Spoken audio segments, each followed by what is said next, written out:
Hello friends. तो ये हमारे प्राचीन इतिहास की क्लास 11 है और आज हम इस क्लास में जो हमारा टॉपिक चल रहा है सिंधु घाटी सभ्यता, इंडस वैली सिविलाइजेशन, उसके आज हम जो स्थल हैं कि सिंधु घाटी सभ्यता में कौन कौन से स्थल पाए गए थे और कौन सी नदी के तट पर और किस राज्य में ये स्थल पाए गए थे उनके बारे में आज हम पढ़ेंगे। तो सिंधु घाटी सभ्यता में जो सबसे पहले स्थल मिला था वो था आपका हड़प्पा। और हड़प्पा सबसे पहले मिला था, इसलिए सिंधु घाटी सभ्यता को हड़प्पा सभ्यता भी कहा जाता है। हड़प्पा हड़प्पा आपका माउंट गोमरी माउंट गोमरी जिला या फिर साहिवाल जिला पाकिस्तान में है, वहां पे आपका हड़प्पा स्थल है। और ये आपका रावी नदी, जो सिंधु नदी की सहायक नदी है वर्तमान में, रावी नदी के तट पर आपका हड़प्पा स्थल है। इसका जो क्षेत्रफल है, हड़प्पा का क्षेत्रफल है आपका 150 हेक्टेयर, 150 हेक्टेयर इसका क्षेत्रफल है। उसके बाद हड़प्पा को सिंधु घाटी सभ्यता की प्रथम राजधानी भी कहा जाता है। सिंधु घाटी सभ्यता की प्रथम राजधानी हड़प्पा को कहा जाता है। उसके बाद हड़प्पा की खोज 1921 में दयाराम साहनी ने करी थी। 1921 में दयाराम साहनी और माधव स्वरूप ने इसकी खोज करी थी, परंतु इसका जो उत्खनन किया था वो आपका 1923 से 1924 में दयाराम साहनी, माधव स्वरूप और मार्टिन व्हीलर ने किया था। इसकी खोज दोबारा देखिए, इसकी खोज 1921 में दयाराम साहनी और माधव स्वरूप ने करी थी, परंतु इसका जो उत्खनन किया था, उत्खनन इसका 1923 से 1924 में दयाराम साहनी, माधव स्वरूप और मार्टिन व्हीलर ने किया था। उसके बाद आता है कि हड़प्पा स्थल को सिंधु घाटी सभ्यता का प्रवेश द्वार भी कहा जाता है। सिंधु घाटी सभ्यता का प्रवेश द्वार हड़प्पा स्थल को कहा जाता है। सिंधु घाटी सभ्यता, इसमें हड़प्पा में जो घरों के दरवाजे होते थे, उन वो दरवाजे आपके उत्तर और पश्चिम दिशा में होते थे। घर के दरवाजे उत्तर और पश्चिम दिशा में होते थे। उसके बाद आता है कि हड़प्पा में आयतकाल मोहरों से एक आयतकाल की मोहरें मिली थी और उस मोहरों में महिला के पेट से पौधा बाहर आता हुआ दिख रहा था, तो इसको प्रकृति की देवी भी कहा गया था। उसके बाद आता है कि हड़प्पा में R37 कब्रिस्तान मिला था। R37 कब्रिस्तान मिला था। इसको R37 नाम दिया था आपका जॉन मार्शल ने। R37 कब्रिस्तान मिला था, एक कब्रिस्तान मिला था, परंतु इस कब्रिस्तान को R37 नाम दिया था जॉन मार्शल ने। उसके बाद 1934 में हड़प्पा में एक समाधि मिली थी जिसका नाम था HR समाधि। HR एक समाधि मिली थी 1934 में और R37 कब्रिस्तान मिला था। उसके बाद हड़प्पा में एक सींग पशु की मोहरें मिली थी, सूती काटने चरखा मिला था, पीतल की इक्का गाड़ी मिली थी, ताबूत मिले थे, 5 कटार तांबे की मिली थी, शवादान हेतु काष्ठ सपेटी मिली थी, गेहूं मिले थे, जौ मिले थे और एक बहुत विशाल अन्नागार मिला था जिसमें आपके गेहूं और जौ को या जो फसलें थी उन्हें आपका भंडार किया जाता था, और एक ओखली युक्त चबूतरे मिले थे। आपकी हड़प्पा में सबसे ज्यादा सर्वाधिक लेख युक्त मोहरें मिली थी। लेख युक्त मतलब उन मोहरों पे कुछ ना कुछ लिखा हुआ था, कुछ लेख लिखे हुए थे, और वो मोहरें सबसे ज्यादा लेख युक्त मोहरें आपकी हड़प्पा सभ्यता उसमें हड़प्पा स्थल में मिली थी। उसके बाद आता है कि हड़प्पा में एक नटराज नृत्य की मुद्रा मिली थी, मतलब एक नटराज की नृत्य करते हुए एक मुद्रा मिली थी। दूसरा, प्रसाधन सामग्री मिली थी। हड़प्पा में जो मकान थे, सभी मकानों में आपके शौचालय मिले थे। हड़प्पा के सभी घरों में शौच स्थान मिले थे। हड़प्पा का जो क्षेत्रफल था वो आपका 150 हेक्टेयर था और ये सिंधु घाटी का दूसरा सबसे बड़ा स्थल था। 150 हेक्टेयर हड़प्पा का क्षेत्रफल था और ये सिंधु घाटी का दूसरा सबसे बड़ा स्थल था। पहला था आपका मोहनजोदड़ो। उसके बाद आता है गरुड़ चित्र मुद्रा। एक मुद्रा मिली थी जिसपे गरुड़ का चित्र बना हुआ था, शंख का बैल मिला था, कांस्य दर्पण मिला था, कांस्य गाड़ी मिली थी, पारदर्शी वस्त्र पहने हुए एक मूर्ति मिली थी, मछुआरों का चित्र मिला था, एक श्रृंगार दानी मिली थी। श्रृंगार दानी आपकी हड़प्पा स्थल से मिली थी, परंतु लिपस्टिक, कंघा, पाउडर ये सब आपकी चन्हूदरों से मिली थी। अगर श्रृंगारदानी आता है तो श्रृंगारदानी आपकी हड़प्पा से मिली थी। तो फ्रेंड्स ये था हमारा हड़प्पा। उसके बाद आते हैं मोहनजोदड़ो पे। तो मोहनजोदड़ो लारखाना जिले में जो आपका पाकिस्तान में है, सिंध प्रांत में है, उसमें आपका मोहनजोदड़ो है। मोहनजोदड़ो आपका सिंधु घाटी सभ्यता का सबसे बड़ा स्थल है, जो है आपका 200 हेक्टेयर। 200 हेक्टेयर इसका क्षेत्रफल है और यह सिंधु घाटी सभ्यता का सबसे बड़ा स्थल है। फिर आता है मोहनजोदड़ो आपका सिंधु नदी के तट पर है। हड़प्पा रावी नदी के तट पर था। मोहनजोदड़ो आपका सिंधु नदी के तट पर है। और सबसे ज्यादा मोहरें 500 मोहरें, कम से कम 500 मोहरें आपकी मोहनजोदड़ो से मिली थी। सिर्फ मोहरों की बात हो रही है। अगर मोहरों पे लेख लिखा हुआ कि लेख युक्त मोहरें कहां से मिली थी, तो लेख युक्त मोहरें आपकी हड़प्पा से मिली थी। सिर्फ मोहरें लगभग 500 मोहरें आपकी मोहनजोदड़ो से मिली थी। उसके बाद आता है इसकी खोज। इसकी खोज आपकी 1922 में रखलदास बनर्जी ने आर डी बनर्जी ने करी थी, परंतु इसका उत्खनन जो था वो आपका 3 भागों में हुआ था। जब इसकी खोज 1922 में रखलदास बनर्जी ने करी थी, तो रखलदास बनर्जी ने ही 1922 से लेके 1927 तक मोहनजोदड़ो का उत्खनन किया था। 1922 से 1927 रखलदास बनर्जी ने मोहनजोदड़ो का उत्खनन किया था। उसके बाद 1927 से 1931 जो मोहनजोदड़ो का उत्खनन किया था वो किया था आपका जे.एच. मैके ने इसका उत्खनन किया था। परंतु और 1963 में मोहनजोदड़ो का उत्खनन किया था जे.एफ. डेल्स ने। दोबारा से देखिए, 1922 में इसकी खोज करी थी दयाराम साहनी ने, और दयाराम साहनी ने 1922 से 1927 तक इसका उत्खनन किया था। उसके बाद 1927 से 1931 तक इसका उत्खनन किया था मैके ने, और 1963 में इसका उत्खनन किया था जे.एफ. डेल्स ने।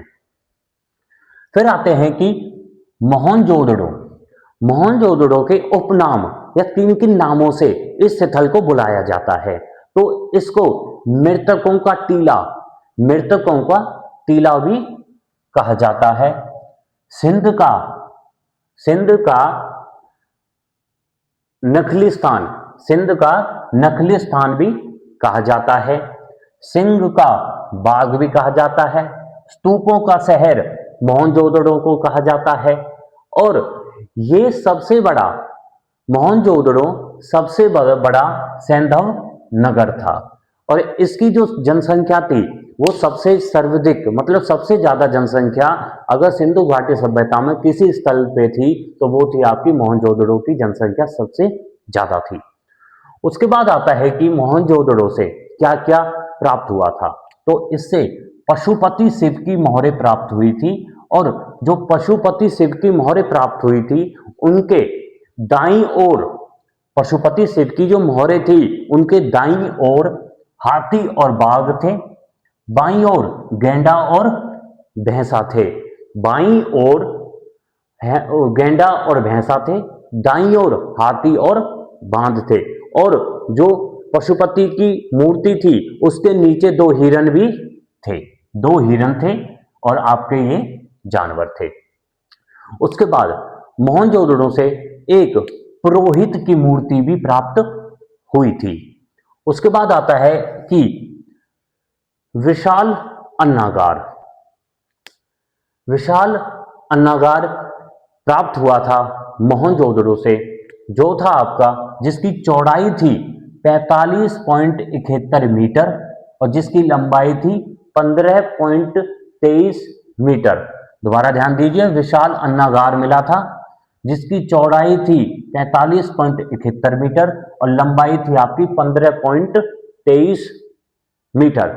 उसके बाद आता है कि एक विशाल स्नानागार मिला था, मतलब नहाने का एक बहुत बड़ा तालाब मिला था, और ये इस तालाब की, ये कहा जाता है कि ये सिंधु घाटी सभ्यता की सबसे बड़ी इमारत थी।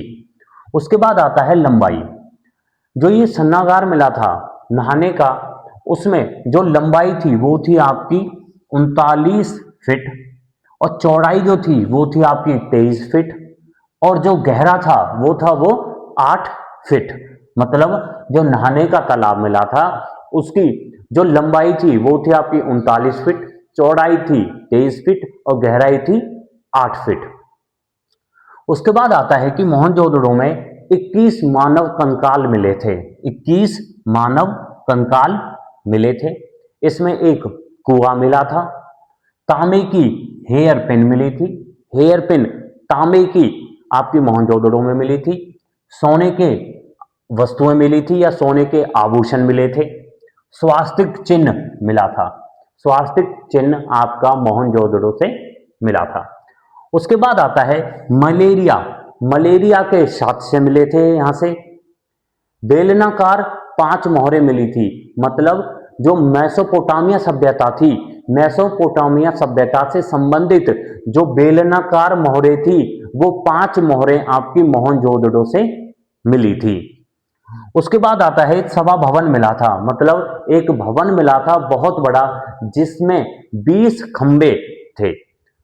एक बहुत बड़ा सभा भवन मिला था जिसमें 20 खंबे थे और इसे कुछ इतिहासकारों ने महाविद्यालय भी कहा है। अगर पूछा जाए कि महाविद्यालय कहां पे मिला था तो वो आपका मोहनजोदड़ो में मिला था। उसके बाद कांसे की नर्तकी की नगन मूर्ति मिली थी, कांसे की एक नर्तकी, मतलब एक महिला जो नृत्य कर रही थी उसकी एक कांसे की मूर्ति मिली थी। पुजारी की मूर्ति मिली थी मोहनजोदड़ो से। मोहनजोदड़ो के पूर्वी टीले को, मोहनजोदड़ो का जो पूर्वी टीला था उस पूर्वी टीले को 3 भागों में विभाजित करा हुआ था, जो था आपका HR, VS और DK, DK क्षेत्रों में विभाजित कर दिया था मोहनजोदड़ो का पूर्वी टीला। उसके बाद चांदी, चांदी के जो अवशेष सबसे पहले मिले थे वो आपके मोहनजोदड़ो से मिले थे। चांदी के सबसे पहले अवशेष जो मिले थे वो आपके मोहनजोदड़ो से मिले थे। किस रूप में? चांदी की मोहरों के रूप में मिले थे। चांदी की मोहर और कलश, इनके रूप में चांदी के अवशेष मिले थे। उसके बाद आता है कि जो हमारा स्नानागार था, स्नानागार जो तालाब था, सिंधु घाटी सभ्यता की जो सबसे बड़ी इमारत बोली जाती है, जिसका आपका लंबाई 39, चौड़ाई 23 और गहराई 8 फीट थी। इसके जो उतरने और चढ़ने का, मतलब इसका जो द्वार था या इसमें जो सीढ़ियां थी वो आपकी उत्तर दिशा में और दक्षिण दिशा में थी। मतलब इस स्नानागार के जो द्वार थे या जो सीढ़ियां थी वो आपकी किस दिशा में थी? तो वो आपकी उत्तर और दक्षिण दिशा में थी। उसके बाद इस स्नानागार का जो जल निकास था, मतलब जहां से इसका जल निकाला जाता था वो था आपका दक्षिण पश्चिम दिशा में, दक्षिण पश्चिम दिशा में इसका जल निकास था। उसके बाद इसके पास एक कुआं रहता था, स्नानागार के पास एक कुआं था जिससे इसमें ताजा पानी या ताजा जल भरा जाता था। उसके बाद आता है आपका चन्हू दड़ो, और चन्हू दड़ो आपका पाकिस्तान में है, सिंधु नदी के तट पर। हड़प्पा आपका रावी नदी, मोहनजोदड़ो सिंधु नदी, और चन्हू दड़ो है आपका सिंधु नदी पर। इसकी जो खोज करी थी, इसकी खोज गोपाल मजूमदार ने करी थी। हड़प्पा की खोज आपकी उसने करी थी दयाराम साहनी ने 1921 में, मोहनजोदड़ो की 1922 में रखलदास बनर्जी ने, और इसकी खोज चन्हू दड़ो की 1931 में गोपाल मजूमदार ने करी थी। इसका जो उत्खनन किया था, चन्हू दड़ो का जो उत्खनन किया था वो आपका 1934 में मैके ने किया था। 1934 में मैके ने किया था। चन्हू दड़ो सिंधु घाटी सभ्यता का एक व्यापारिक या औद्योगिक नगर था। अगर पूछा जाए कि सिंधु घाटी सभ्यता का व्यापारिक या औद्योगिक नगर कौन सा था, तो वो था आपका चन्हू दड़ो। उसके बाद जैसा हमने जब सिंधु घाटी सभ्यता के नगरों के बारे में पढ़ा था, तो हमने ये देखा था कि सिंधु घाटी सभ्यता के नगर को दो भागों में विभाजित किया हुआ था। एक था पूर्वी भाग और दूसरा था पश्चिम भाग। परंतु चन्हू दड़ो एकमात्र ऐसा स्थल था जिसमें एक ही भाग था, और वो भाग था आपका अदुर्गीकृत। अदुर्गीकृत आपका पूर्व का भाग था, जिसमें गरीब लोग रहते थे, जो आपका नीचाई पर पड़ता था। मतलब दो भागों में विभाजित था आपका अदुर्गीकृत और दुर्गीकृत। अदुर्गीकृत और दुर्गीकृत। अदुर्गीकृत जो था वो आपका पूर्वी दिशा में था, जिसमें आपके गरीब लोग रहते थे, और जो निचाई पे निचला हिस्सा था। आपके हड़प्पा में ये दो नगरों को दो भागों में विभाजित किया हुआ था, अदुर्गीकृत और दुर्गीकृत। अदुर्गीकृत आपका पूर्वी दिशा में था, दुर्गीकृत आपका पश्चिम दिशा में था। अदुर्गीकृत में गरीब लोग रहते थे, दुर्गीकृत में अमीर लोग रहते थे, और अदुर्गीकृत आपका निचला हिस्सा था और ये आपका ऊपरी हिस्सा था। ये दो नगरों को सिंधु घाटी सभ्यता में दो भागों में विभाजित किया हुआ था, परंतु चन्हू दड़ो में एकमात्र ऐसा स्थल था जिसको आपका सिर्फ एक नगर में आपका एक भाग में विभाजित किया हुआ था, जो था आपका अदुर्गीकृत, जो आपका पूर्व दिशा में था, गरीब लोग रहते थे, और जो एक निचला हिस्सा था। उसके बाद आता है आपका बिल्ली। चन्हू दड़ो में आपका बिल्ली का पीछा करते हुए कुत्ते के पैर के निशान हैं, इसके साक्ष्य मिले हैं। उसके बाद आपकी लिपस्टिक, चूड़ियां, चन्हू दड़ो से लिपस्टिक और चूड़ियां आपकी मिली हैं। उसके बाद आता है कि मुद्राओं पर, जो चन्हू दड़ो से मुद्राएं मिली हैं, उन मुद्राओं पर 3 घड़ियाल के चित्र हैं, 2 मछलियों के चित्र हैं। मुद्राओं पर 2 घड़ियाल के चित्र और 2 मछलियों के चित्र हैं। उसके बाद यहां से एकमात्र चन्हू दड़ो से एकमात्र वर्गाकार ईंट मिली है। उसके बाद आता है अलंकृत हाथी की मोहरें प्राप्त हुई हैं। हाथी की अलंकृत मोहरें आपकी कहां से प्राप्त हुई हैं? चन्हू दड़ो से प्राप्त हुई हैं। मनके बनाने का कारखाना आपका चन्हू दड़ो से हुआ है, और चन्हू दड़ो से ही आपका कंघा, काजल और पाउडर आपके प्राप्त हुए हैं। अब ध्यान दीजिए, सिंगारदानी हड़प्पा से प्राप्त हुई थी, लिपस्टिक, चूड़ियां, कंघा, काजल, पाउडर, ये सब आपका चन्हू दड़ो से प्राप्त हुआ है। हमारा अगला जो स्थल आता है वो है आपका सुतका गेडोर। सुत्का-गेडोर आपका बलूचिस्तान पाकिस्तान में यह स्थल है। यह आपका दासक नदी के किनारे पर है और यह सिंधु घाटी सभ्यता का सबसे पश्चिमतम जो स्थल है वो माना जाता है। उसके बाद 1927 में इसकी खोज करी थी आरेल स्टीन ने। 1927 में खोज करी थी और जॉर्ज डेल्सन ने 1962 में इसकी और खोज करी थी। उसके बाद इसे सुत्का-गेडोर को इंडस वैली सिविलाइजेशन सिंधु घाटी सभ्यता के अव्यापार का चौराहा कहा जाता है। अव्यापार का चौराहा आपका किसको कहा जाता है? सुत्का-गेडोर को कहा जाता है। इसको बंदरगाह भी कहा जाता है। सिंधु घाटी सभ्यता का बंदरगाह आपका सुत्का-गेडोर को कहा जाता है। परंतु सिंधु घाटी सभ्यता का जो वास्तविक बंदरगाह है, जहां से आपकी नौकाओं के साक्ष्य मिले हैं, जहां से नौकाएं मिली हैं, वो है आपका लोथल, और लोथल को ही वास्तविक बंदरगाह कहा जाता है जो आपका गुजरात में है। उसके बाद तीन संस्कृतियों के साक्ष्य आपके सुत्का-गेडोर से प्राप्त हुए हैं। प्राकृतिक चट्टान पर अवस्थित, मतलब ये जो चन्हू दर्रो ये आपका सुत्का-गेडोर है, ये आपका एक प्राकृतिक चट्टान पर अवस्थित है। मानव की अस्थि राख से भरा बर्तन आपका मिला है।